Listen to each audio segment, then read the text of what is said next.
The sun was only beginning to rise over Camp Raven, painting streaks of pale orange across the dusty parade ground. The air smelled of engine oil, warm sand, and the sharp metallic scent of a shooting range nearby. Most of the base was still half asleep, but not Sergeant Nathan Briggs, a Marine with shoulders like concrete blocks and a reputation for using his temper as a weapon. Briggs walked with the confidence of a man who believed rank gave him the right to intimidate anyone, especially newcomers. That morning, fate placed a newcomer in his path. Commander Evelyn Eve Maddox, recently transferred to the base under a low-profile assignment. On paper, she was logistic support, quiet, average, nothing remarkable. Off paper, she was one of the most lethal SEALs the U.S. Navy had ever produced. Her real record was classified deep behind layers of encryption. She'd spent 25 years in shadow operations, speaking little, surviving much, earning a call sign whispered with awe. Spectre. She always arrived unnoticed, always left without a footprint. But today, for the first time in years, she wanted a normal life, a break from violence. She wore simple fadings, carried a black duffel, and headed toward the barracks with calm confidence. She was hoping to go the entire morning without confrontation. But Briggs had other ideas. Briggs spotted her from across the courtyard and smirked. "Fresh meat," he muttered to Corporal Ryan Tate, his loyal shadow. Tate chuckled nervously. Everyone on base knew Briggs enjoyed testing the new arrivals with harsh verbal introductions. Briggs strode straight toward Eve, boots thudding like wardrobes. "Hey," he barked when he was 10 feet from her. Eve didn't flinch. Her eyes, ice blue and steady, lifted to meet his. She offered a polite nod, the kind most soldiers exchanged without thought. "Morning, Sergeant." That should have been the end of the conversation, but Briggs hated confidence, especially in someone who didn't bow to him. He stepped closer, much closer than necessary. "You must be lost," he said, towering over her. "This base isn't a daycare for soft recruits. You even know how to hold a rifle." Tate snickered. You took a slow breath. She didn't want trouble. "I know enough," she replied simply. "I'm just reporting to my CEO." Briggs scoffed loudly. "Your CEO? I am your CEO until I say otherwise." His voice dropped, becoming more threatening. "And rule number 1, when I talk, you don't blink unless I permit it." Eve studied him, not with fear, but with the patience of someone who had faced men far more dangerous in places far darker than this base. "Sergeant," she said quietly, "I suggest we end this conversation now." But Briggs leaned so close she could feel his breath. "Or what? You going to cry? You're on my base now, and if you don't obey," his grip suddenly clamped around her arm. "You'll die now." The words were meant to dominate. He didn't know they would be the last he'd speak before his world flipped. Literally, the grip on her arm was the final line. Eve's expression didn't change, but something ancient and trained inside her awakened. In less than a second, her body shifted, smooth, efficient, lethal, while Tate blinked in confusion.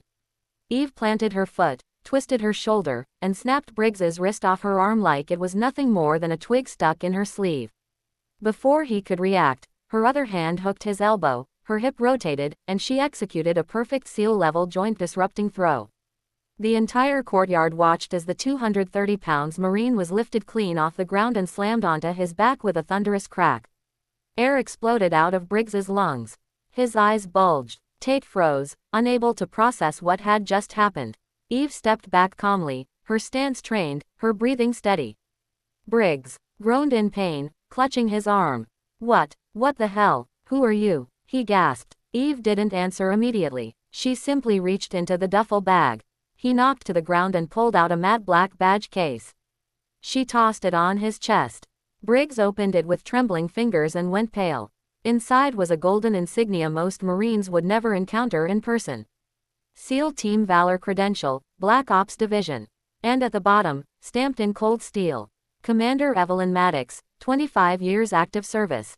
The silence around them thickened. "You assaulted a superior officer," she said. "That's your first mistake. Your second was threatening my life." Briggs swallowed hard. Tate looked like he wanted to disappear. The few soldiers watching kept their eyes down. The kind of down that meant they'd pretend they didn't see anything. "You've picked up her duffel," calm as ever. "I try to warn you," she said quietly. "Next time, don't raise your hand at someone whose history you don't know." Word spread across Camp Raven like wildfire. By noon, everyone from a mess hall cooks to the drone operators had heard that a mysterious woman had flipped Sergeant Briggs like he weighed nothing. Briggs spent the morning in the medical wing, nursing a dislocated shoulder and his humiliation. He tried to claim she attacked him unprovoked, but witnesses contradicted him at every step. Meanwhile, Eve met with Colonel Harris, the commanding officer, a weathered man in his early 60s who'd spent decades dealing with hot-headed Marines. "Commander Maddox," he said, standing when she entered his office. "Or should I call you Spectre?" Eve lowered her gaze slightly. "Sir, I prefer to keep my call sign off the record." Harris nodded. "Understandable. I read the reports this morning. Briggs has been a problem for months." He leaned forward, lowering his voice. "Off the record, he deserved what happened." Eve didn't smile. "I don't want conflicts here, sir. I came because you requested my expertise for intelligence structuring. That's all." Harris exhaled. "Well, trouble tends to find people with your skill set." He paused. "You okay?" Eve hesitated, considering the question more deeply than expected. "I'm tired, sir," she admitted quietly. "After 25 years, I just want a mission where nobody dies and nobody tries to kill me before breakfast." Harris chuckled. "Fair enough. But peace wouldn't last long. Not with Briggs plotting revenge and the commanding general arriving the next morning for an inspection." Trouble was already brewing. That evening, Eve walked to the gym to release the tension from the morning. The weight room was empty except for one person, Captain Marcus Hale, a respected Marine sniper and one of the few on base with a reputation for fairness. He heard the stories, of course. Everyone had, but he wasn't there to challenge her or test her. "Commander," he said calmly when she entered. She nodded back, appreciating that he didn't look at her like a spectacle. "Rough first day?" he asked. Eve allowed a faint smirk. "You could say that." Hale adjusted his weights and continued. "Briggs embarrassed himself. He's not the kind who takes humiliation well." She tilted her head, meaning hike it, meaning he's probably already planning something stupid. "He's impulsive and he's got 3 or 4 guys who treat him like a warlord." Even look worried. "That's what I heard." For the first time since arriving, Eve felt a bit lighter. Someone here wasn't hostile or terrified of her. But before the conversation could continue, alarms blared across the gym. A voice echoed through the speakers. "All units to the motor pool. Immediate assembly." Eve and Hale exchanged a glance. Something was wrong. They rushed out and found chaos. Briggs, ignoring his injury, was screaming at a group of armed Marines, accusing a mechanic of sabotaging a vehicle. It was pure nonsense, fueled by rage and dangerously escalating. Eve stepped forward. "Sergeant Briggs," she said firmly. "Stand down." He spun toward her, eyes full of hate. "You think you can humiliate me and walk around like a queen," he shouted.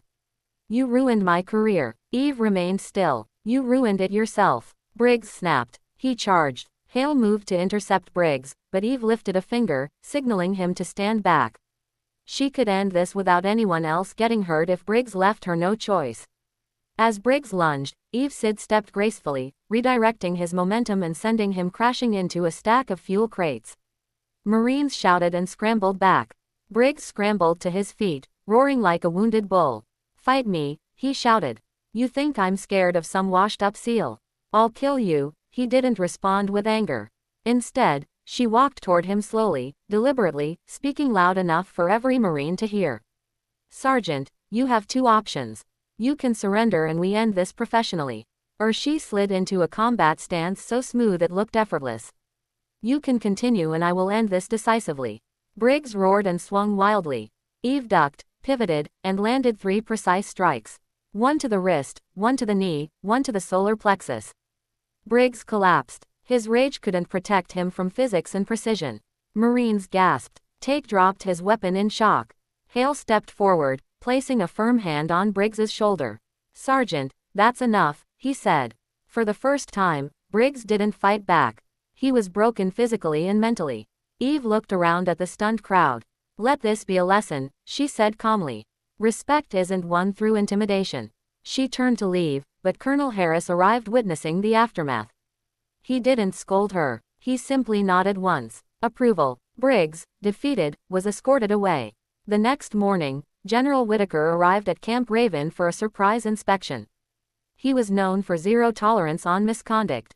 As soon as he was briefed on Briggs's behavior, his expression hardened. Sergeant Briggs is relieved of duty effective immediately, he ordered, and Commander Maddox. He turned to Eve. You handled yourself with discipline. Eve nodded, appreciating the acknowledgement. But the general wasn't done. I've reviewed your classified file, he said quietly. Your experience is unparalleled. The Pentagon wants you to lead a new threat analysis unit. Eve blinked. She had not expected another leadership assignment, especially not so soon. Hale stepped forward. Sir, with respect, Commander Maddox came here seeking quieter work. Whitaker studied her face. Is that true? Eve hesitated. The past 25 years weighed heavily on her shoulders. She remembered the countless missions, the lost teammates, the near-death moments, the things she could never speak of. She looked down. I don't want violence, sir, she said softly. Not anymore. Whitaker took a deep breath. Then take the position.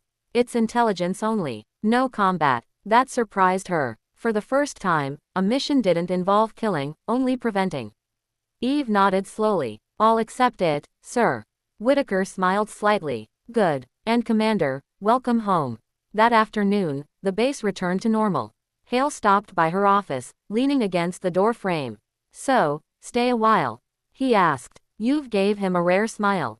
Looks like it. Hale crossed his arms. Good. Camp Raven could use someone like you. She raised an eyebrow. Someone like me. He shrugged. Someone who reminds everyone that true strength doesn't shout. Eve considered the words and accepted them. For the first time in decades, she felt a strange sense of belonging and peace. Maybe, just maybe, she had finally found a place to breathe. Before we wrap up, if you're still here, you're clearly someone who enjoys powerful justice-driven stories. Make sure to subscribe to Grow for Justice so you never miss the next one. And tell me in the comments where you watching.